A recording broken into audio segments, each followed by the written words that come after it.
bir oy tutgan ro'zangiz bekor bo'lib ketishi mumkin. Omma aytib qo'ying. Nimaga? Eshitamiz.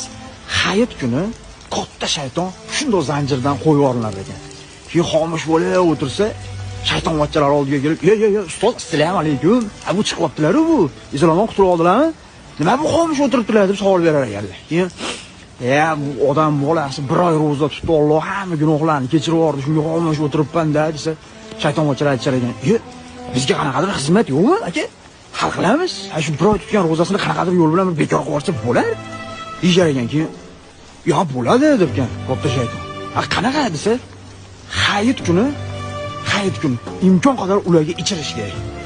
Imkon qadar ularga zino qildirishga shu yo'l ochib berish kerak. Imkon qadar mana shu ma'siyat ishlarni qilishga shu hayit kunida o'zi sa'zi ro'za tugashi bilan shu ishlarni qilishga yo'llarni ochib tashlash kerak. Shu ishlarni qilsa, bir oy tutgan ro'zasi shu bekor bo'lib ketishi mumkin. Ya'ni o'sha adashmasam xabata deydimi? O'shaqa bo'lib ketishi mumkin. Davay, tezda mana shu ishlarni qilaring deb shaytonvachchalariga buyruq berar ekan. Ehtiyot bo'linglar akalar. Bir oy ro'zani tutdik. Alloh gunohlarimizni kechirdi inshaalloh, niyat qilamiz. Bundan keyin o'sha yomon ishlarni, ma'siyat ishlarni qilmaylik. Bu videoni ro'zadorlarga yuborib qo'ying. Tutgan ro'zalarimiz